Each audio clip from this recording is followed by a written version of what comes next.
Chris,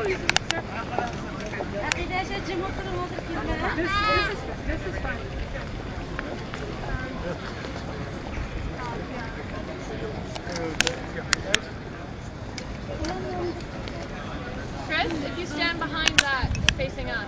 Yeah. No. Ja. Ja. Welkom allemaal. We zijn hier natuurlijk samen om de slachtoffers in jullie thuisgebied, in de thuisregio Oost-Turkestan te herdenken. Heel erg bedankt dat jullie allemaal gekomen zijn. Echt super. En heel erg goed hoe jullie eruit zien. De manier waarop jullie het hebben gezet. Echt helemaal super. Het lijkt me nu gepast om eventjes om elkaar vast te pakken. Probeer elkaar vast te pakken. En een moment wat stilte te houden voor de overledenen in Oost-Turkestan. De mensen die in de afgelopen weken allemaal ofwel gewond zijn geraakt, of die van hun geliefden verloren hebben. Als jullie allemaal een beetje dichter bij elkaar kunnen komen staan. En een moment van stilte.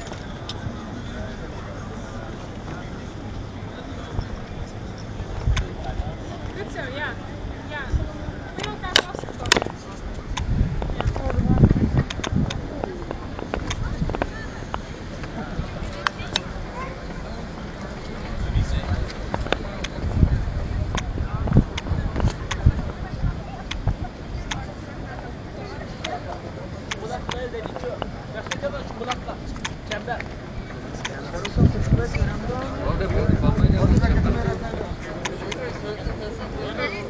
Birlikte yok.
This is journal.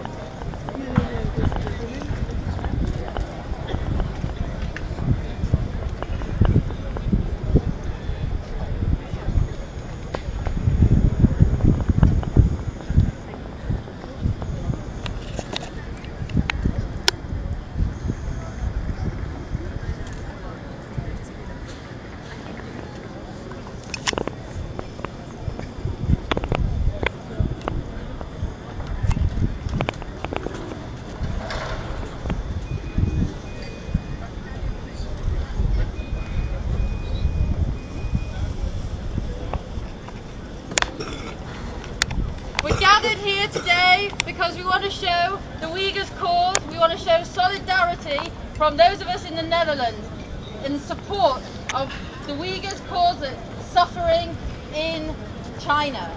And today, with our message of being silenced out there, we're raising the profile of international pressure, and we're going to use our voices and bring our message to Balkanende.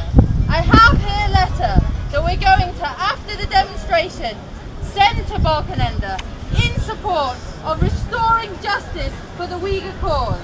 Let me read to you.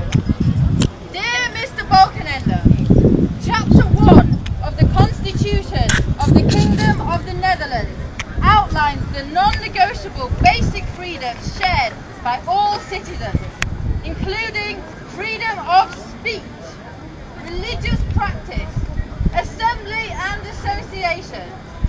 As such, the Netherlands is not only morally committed to the concepts and values of universal liberty, but legally bound to their implication and implementation. Article 35 of the Constitution of the People's Republic of China provides equal provisions for freedom of speech, of the press, of assembly, of association, of procession, and of demonstration. Article 36 proclaims universal freedom of religious belief. Article 37 declares that the freedom of person is inviolable. In light of the recent unrest in Xinjiang and Beijing's ongoing policy of intimidation, force, and absolute intolerance of any impartial media presence, the contradictory practices of the Chinese state in relation to its own constitution would be amusing were it not for the tragic loss of hundreds, if not thousands of lives in last week's violence. When 3,000 college students embarked on a peaceful protest in Urumqi, they were acting in line with the legal strictures of their nation. But within hours, parliamentary forces had exerted disproportionate force on the predominantly Uyghur protesters, leaving hundreds dead, disfigured, or fighting for their lives.